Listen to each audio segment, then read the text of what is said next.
So this is a message. I received a question from. Sorry, let me read the question. I received a question that goes something like this. I'd prefer not to say the name in this case. Someone by the last name of Henderson, and I guess that's the first name is distinct enough that I'm afraid someone might figure out who it is. So.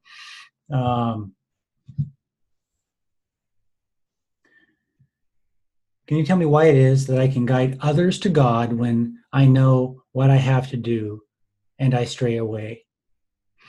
So this is a person who perceives himself as guiding others to God, but they themselves are unable to stay on the path. And so, again, this is coming from, I do not self-identify as being Christian. And I'm not a Christian scholar. I've read the Bible, and there's a lot of things to this question. It's a very short question, but there's actually a lot to it that could get religious, and I don't really want to go there deeply. I'll just make this pretty clear, cut and dry, and let Henderson consider it for themselves, or anybody else who may be religious and is having a similar type, experiencing a similar type hypocrisy, because that is what it is. And I'm not saying you are a hypocrite. I'm saying that is hypocrisy. We don't need to identify it. This is what is occurring. So consider that you may lead people to the Bible, and that you may lead people to a religion, for example, Christianity. You may be leading people to Christianity. You may be leading them to the Bible. But you cannot lead people to a place that you yourself have never been. The spiritual awakening process, at least metaphorically, can be likened to re-entering Eden. In the Bible, in the Old Testament, they describe in Genesis the Adam and Eve in the story of Eden. And that upon becoming self-aware, self-conscious, Adam and Eve were previously like animals in Eden, and they were in a very innocent space, like small children are animals. And then suddenly they became, as a result of interacting with a serpent and eating of the apple of the tree of the knowledge of good and evil, which is essentially discernment, dual thinking, good, bad, plus, minus, you, me, a sense of otherness. Upon the realization of a sense of otherness, me versus you, up versus down, all that kind of stuff, the thought, it's abstract thinking. Upon the development of abstract thinking, self-awareness, suddenly, innocence was lost. And as innocence was lost, they were booted out of the Garden of Eden. They were kicked out of the Garden of Eden.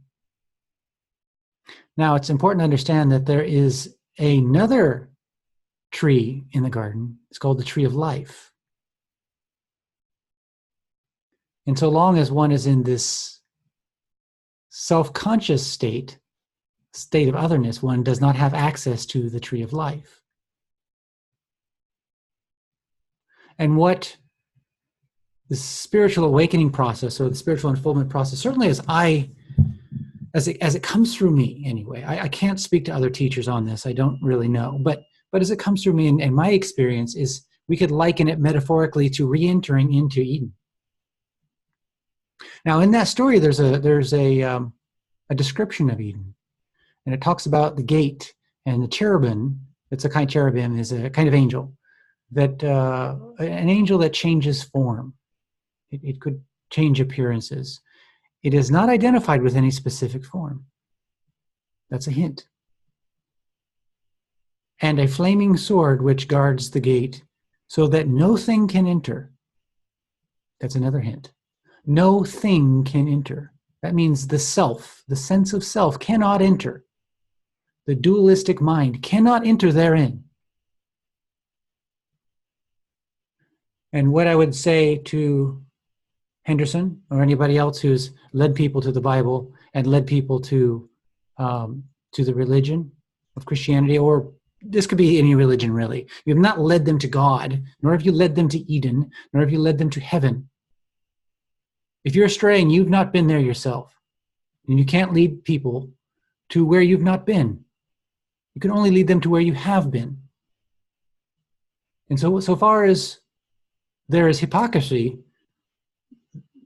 there is not no thing. There's a lot of mind. There's a lot of sense of separation. There's a lot of desire, a lot of passion, a lot of selfishness and self-centeredness. This is not a judgment against Henderson. I'm describing what is happening. All of those things that are happening, this hypocrisy, the selfishness, all these thoughts and passions and the straying, this is not you. That's the illusion. That is the serpent, metaphorically speaking. That is the serpent, metaphorically speaking. So long as you're hanging out with the serpent, and you've actually identified that as you. You are the serpent. In your own identification, in your own mind, that is you. You've become that. You are nowhere near Eden.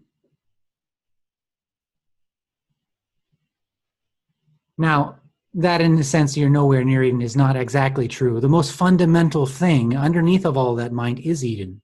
So it is always is, and it's always with you. You're just not aware of it experientially. You're experientially separated from it. And so it's time to let go of those identifications. And it's time to take aim, proper aim. What are your true priorities? What are your true motivations?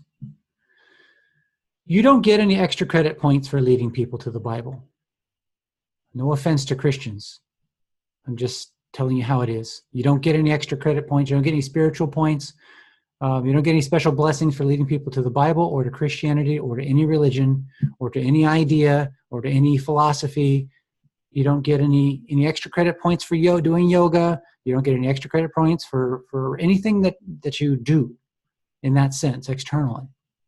There's no extra credit points. You can't make yourself any more spiritual than you already are. You need to discover what is fundamental. You need to unveil what is fundamental and already there. And you can't make that. That is what is there. It's just that you're not experiencing that. You're not expressing from there. You've not consciously been there. And therefore, you are not leading people to that. You're leading them to something else.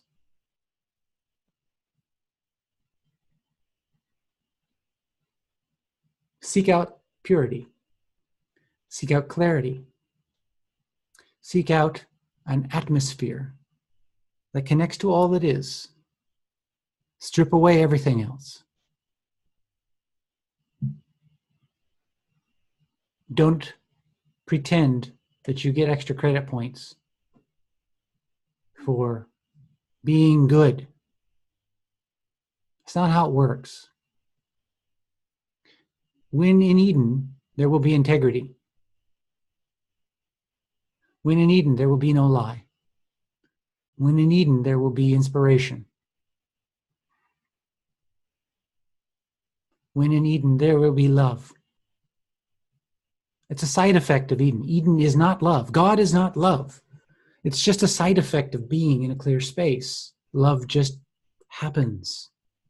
If we say God is love, we've just defined God and put God inside of our mind. We think we know what love is, and we think God fits inside of our definition of love. I know it's not intended. It's an unconscious form of arrogance. It is born of the serpent. Start to notice this. Start to disbelieve these thoughts. They are not ultimately true. They're very deceptive. It's very sneaky. The snake is very clever.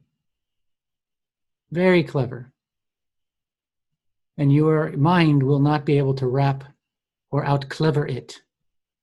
With every turn that your mind makes, the snake is a step ahead. Because the mind is born of the snake. I'm not saying this mind is evil. Nor am I saying that the snake is evil. I'm saying it's an opportunity. It's a hint of what not to do.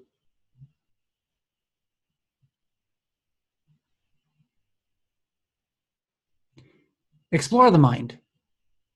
Don't shun it, explore it. And start really watching it carefully. Watch its hypocrisy. Watch how it judges everything and compares everything. Watch how it creates a sense of separation, or it creates a sense of special, or it creates a sense of lowness. Watch the narratives that go on in the mind, the verbal talk that's happening all the time, and how untrue it is. Watch it. And watch it beyond the sense of self. Watch it impersonally from a distance, back here somewhere, and really observe it. And you'll start to see what I'm talking about. It's insidious.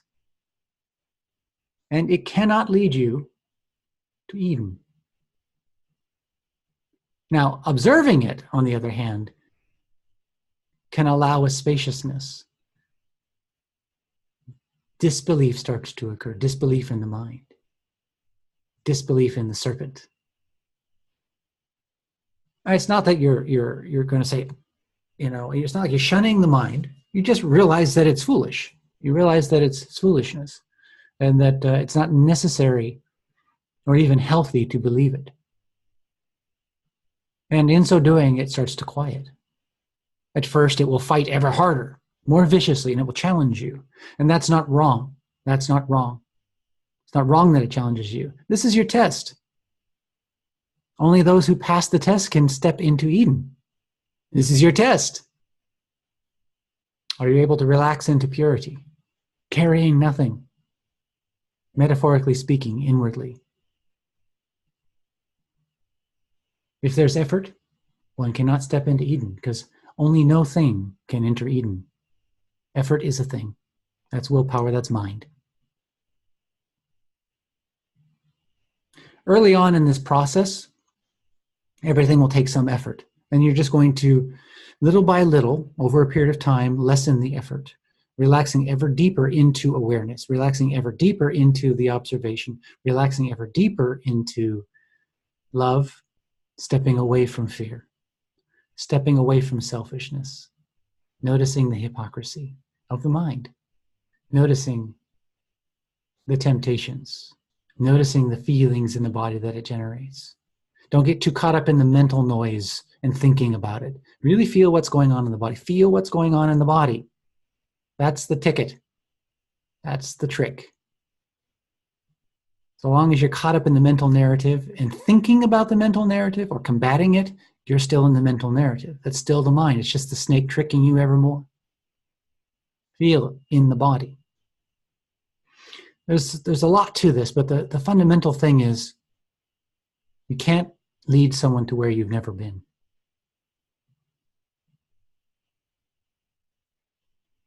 And also, there's no place to go. What we're talking about, Eden, is the most fundamental. It's revealed when all else is removed. Going somewhere won't get you there.